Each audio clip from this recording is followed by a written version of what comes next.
সুপ্রিয় দর্শক, আসসালামু আলাইকুম। আমি মোহাম্মদ ফজলুল হক, সর্বদাই কৃষি এবং কৃষকের সাথে ওতপ্রোতভাবে জড়িত। আমি আপনাদেরকে নিয়ে আসলাম সোনালী আঁশ, অর্থাৎ সোনালী আঁশে ভরপুর, ভালোবাসি ফরিদপুর। সেই সোনালী আঁশের ঐতিহ্য, সোনালী আঁশ কীভাবে আমরা তৈরি করি, সোনালী আঁশ দিয়ে কি কি তৈরি হয়, আসলে এই পাটের যে আমাদের দেশি পণ্য, আমাদের দেশে কি কি চাহিদা মেটাচ্ছে, সেই নিয়ে আপনাদের সামনে কিছু তথ্য তুলে ধরতে চাচ্ছি। আমি সাধারণ একজন ক্ষুদ্র কৃষক। আমার হাতে একটি পাট দেখতে পাচ্ছেন আপনারা।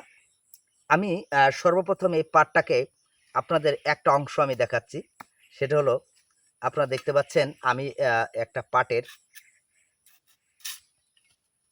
আমরা এটাকে ছাল বলি, যেটা আমরা তুলে নিচ্ছি, এটা আমরা তুলে নিচ্ছি। এটা হলো আমরা পানিতে পচিয়ে এটাকে আমরা সোনালী আঁশ তৈরি করি। অর্থাৎ এটা বাংলাদেশে নয়, সারা বিশ্বের চাহিদা বা কদর রয়েছে, যেহেতু এটা ন্যাচারাল বা প্রকৃতি থেকে তৈরি। এটার আপনার সাইড কোনো এফেক্ট থাকে না। অর্থাৎ এটা পাট দিয়ে আপনি অনেক ধরনের দ্রব্যাদি তৈরি হয়। বিশেষ করে শীত অঞ্চলে এবং উষ্ণ বা গরম অঞ্চলেও আমি শুনেছি বা দেখিনি, বিদেশে এরা এই জালানার পর্দা তৈরি করেন এই পাটের এটা দিয়ে। কারণ হলো শীত বা গরম ঠেকানোর জন্য। শীত আসলে অতিরিক্ত মোটা হয় এটা দিয়ে ঠেকানোর জন্য। এই হেতে আমরা এটাকে চট বলে থাকি, বা যেটা আপনারা বিভিন্ন কায়দায় বা বিভিন্ন, আর বিশেষ করে বিভিন্ন ধরনের সালা বস্তা যেটাই আমরা বলে থাকি। তারপরে বিভিন্ন ধরনের জিনিস তৈরি হচ্ছে বর্তমানে এই সোনালী আঁশ দিয়ে। গেল তো আমার এই সোনালী আঁশের কথা। আমি চলে আসলাম এই পাটকাঠি। এই পাটকাঠি একটি মূল্য স্বর্ণের মূল্যের মতন বর্তমানে।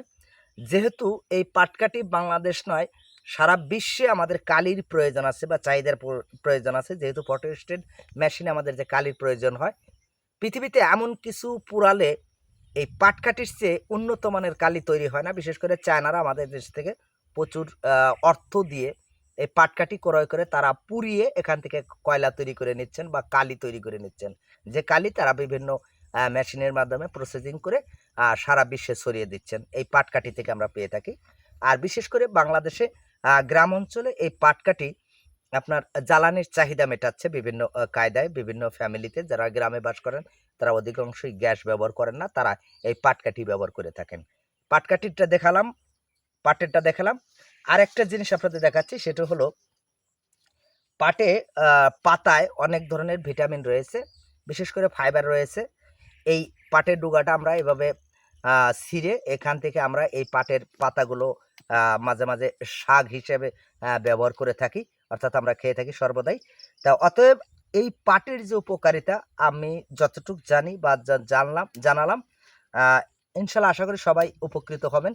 কারণ এই পাট আমাদের চাষ করতে হবে, যেহেতু আমরা পাটের উপরে অনেকটাই নির্ভরশীল। যেহেতু আদিম যুগ থেকে আমরা শুনে আসছি যে পাট বাংলাদেশের এক সময়কার সবচেয়ে বড় অর্থনৈতিক ধাপ বাংলাদেশে পূরণ করে থাকতো, অর্থাৎ বৈদেশিক মুদ্রা অর্জন করতে এই পাটের মাধ্যমে। এখন হয়তো বা গার্মেন্টস হয়েছে। তাই সেক্ষেত্রে পাট আমাদের এখনও অনেক অর্থনৈতিক করে। আর এই পাটের কারখানায় হাজারো শ্রমিক কাজ করে। তাই সেক্ষেত্রে পাট আমাদেরকে ছাড়বো বলে মনে হচ্ছে না। অর্থাৎ আমাদেরকে বেশি বেশি পাট চাষ করতে হবে। বিশেষ করে আমাদের জলের খুব ঘাটতি রয়েছে। এই ঘাটতির কারণে আমরা অনেক কৃষক অনীহা প্রকাশ করছি। আর একটা জিনিস আমাদের সমস্যা আছে, সেটা হলো আমাদের দৈনন্দিন চাহিদায় যে জোনের প্রয়োজন পাটে, জোনের চাহিদাটা অতিরিক্ত হওয়াতে, অর্থাৎ অতিরিক্ত কস্ট, অর্থাৎ প্রোডাকশনে কস্টিংটা বেড়ে যাওয়াতে আমাদের পাটের যে মূল্য নির্ধারণ করা আছে বাজারে মার্কেটে, আমরা সেই ক্ষেত্রে এই পাটের এই মূল্যটা পাচ্ছি না। দৃষ্টি আকর্ষণ করছি সকল ঊর্ধ্বতন কর্মকর্তাকে, যিনারাই পাট নিয়ে সর্বদাই চিন্তা ভাবনা করে যাচ্ছেন, তারা অবশ্যই চেষ্টা করবেন কৃষকের মুখে যেন এই এই এই ফসলটার যেন হাসিটা থাকে।